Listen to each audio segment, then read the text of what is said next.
This is the last room on Ashford Lane. Some say it's just an old abandoned house, but others say it's cursed. There are some places where the veil between the living and the dead is so thin that ghosts from another dimension can actually reach through and touch us. And if we're not careful, they might even drag us back to their world with them. Let us explore the scariest places in the world where ghosts can touch you and find out what's really going on. One of the most popular ghost stories comes from one of the scariest houses ever. The house at 1408, otherwise known as the Ghost Room or the Amityville Horror House, was the scene of a gruesome murder. In 1974, Ronald DeFeo allegedly killed his parents and two of his siblings. Since then, it's been the subject of countless ghost stories. People report hearing screams and footsteps, seeing shadowy figures lurking around the home, and even feeling cold spots where the temperature drops dramatically for no reason whatsoever. What makes this place especially eerie is that it's now open for tours. For $169, you too can spend the night in the house where all those murders happen and experience the paranormal activity for yourself. But be warned, many who have tried say that they never want to go back again. Maybe it's not haunted houses that are scary, though. Maybe it's the things inside those houses. Let's look at this creepy doll, for example. Annabelle is said to be one of the most haunted dolls in the world. Legend has it that she was possessed by an entity after a seance went horribly wrong and she began to move on her own, shake people's hands, and whisper terrifying messages in their ears. Now she lives in a glass case at the Warren S. Occult Museum in Connecticut and reportedly only leaves under very strict circumstances. If anyone dares approach her or try to take a selfie, they run the risk of incurring her wrath. Many people have reported strange behavior after taking photos with Annabelle. One woman even claimed that the doll possessed her and wrote a series of terrifying messages on a notepad before shoving it in her face. Whether or not any of these stories are true, they make for great campfire tales. Just don't get too close to this doll, or you could end up being her next victim. There is also nothing more terrifying than when someone else tells a horror story and you can almost feel their fear seeping into your bones. Have you ever heard a horror story so scary that you had to turn the lights back on and check under your bed for monsters? We bet there are plenty of stories like that hidden away on Reddit. Check out this post, for example. It starts off innocently enough with the op talking about how he doesn't believe in ghosts. But that all changes when he and his friends try to spend the night in a haunted house. The user describes how he, along with 3 other friends, decided to spend the night in a supposedly haunted house. They were filming a video and hoped to capture some paranormal activity on camera. At first, nothing seemed out of the ordinary, but soon they began hearing strange noises. Then they started feeling something moving in the bedroom they were staying in. As the night wore on, the situation escalated. First, their video camera stopped working properly. Then a chair near their bed started shaking violently. Finally, they felt a presence in the room with them, and one of their flashlights turned on by itself. User claims that none of them were scared until this point, but that changed when their dog began barking at an empty corner of the room. Then they heard footsteps in the attic above them. To top it all off, the person who posted the story swears that every single time he has tried to sleep since that night, he hears footsteps and feels something brushing up against him in bed. This is not a horror story that you'll easily forget. But some people aren't content with hearing horror stories or looking at spooky relics. Some want to experience the real thing. So what do? Well, sometimes they allow themselves to be touched by spirits, but not always good ones. A recent story comes from a 23-year-old woman from Liverpool named Bethany Burton. She says that she often sees and interacts with ghosts because she has what is known as ghost touch.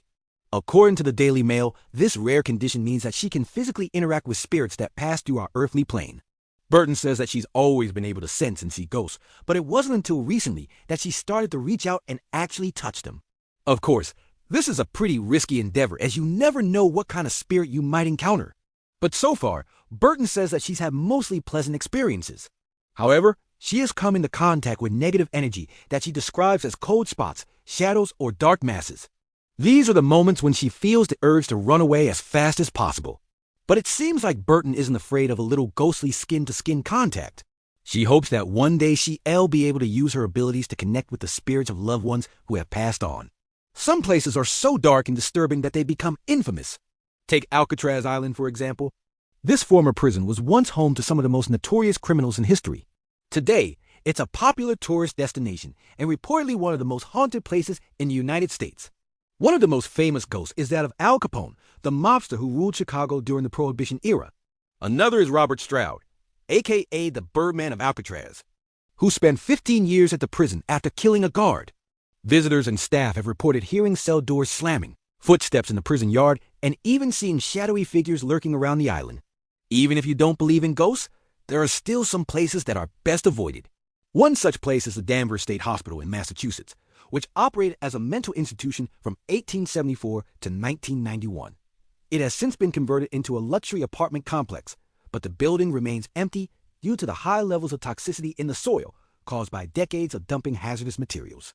Rumors persist that the hospital is haunted by former patients who die within its walls.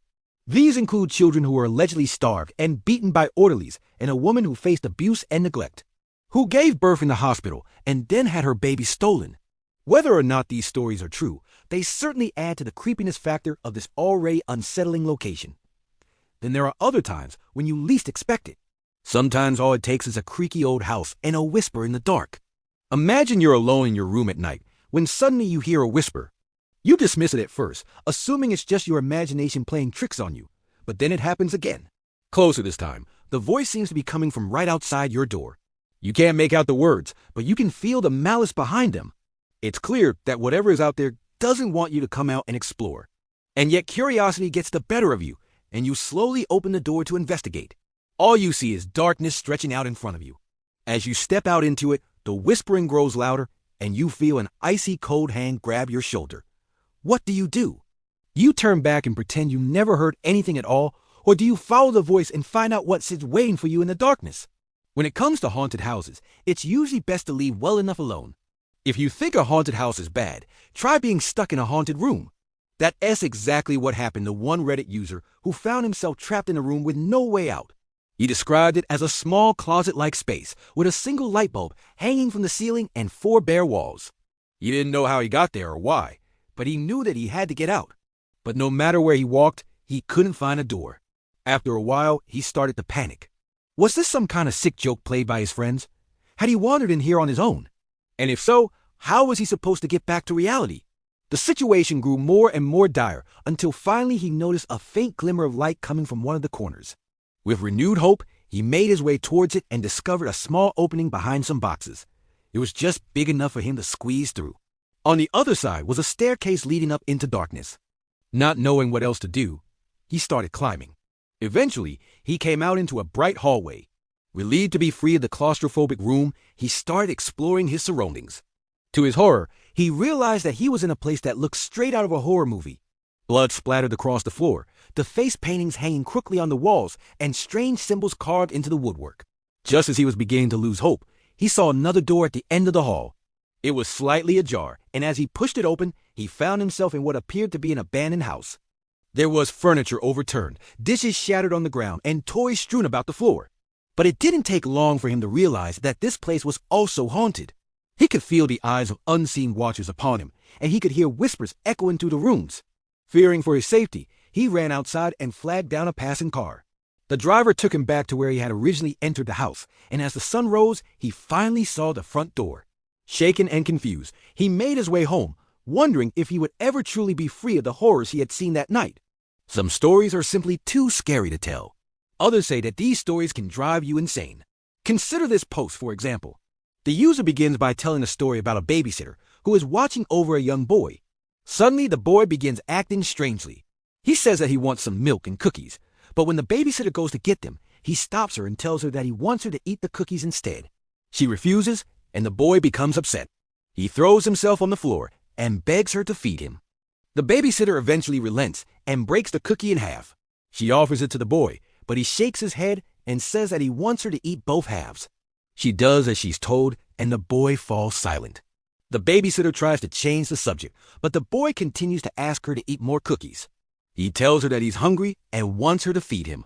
Again, she complies, but this time she notices that the boy's eyes are wide open and staring directly at her.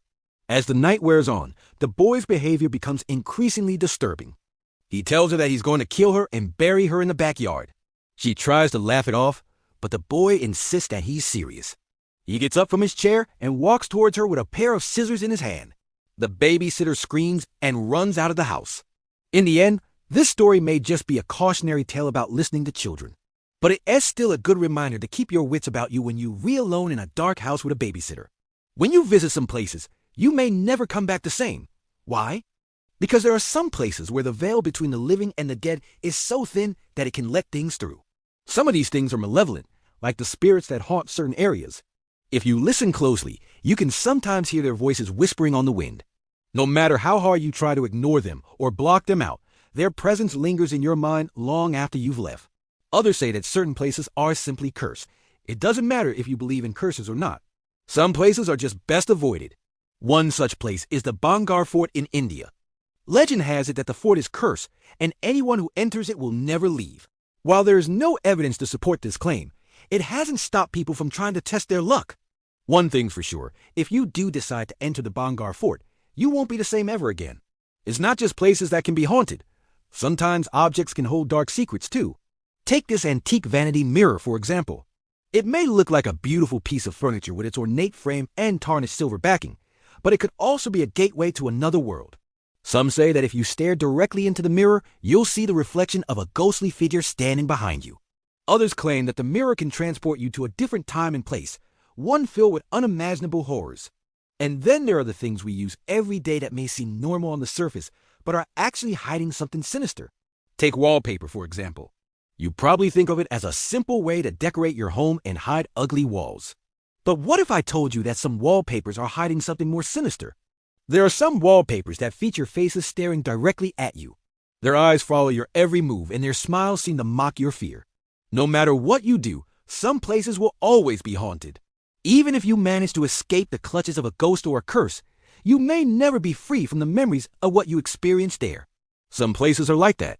They stick with you long after you've left and haunt your dreams long after you've woken up. So if you ever find yourself wandering through a dark, unfamiliar hallway, be sure to keep your senses sharp. Listen closely for any whispers or footsteps. Watch carefully for any sudden movements or apparitions. And most importantly, if you see a locked door with a warning sign hanging from it, don't open it. Whatever's on the other side is best left undisturbed.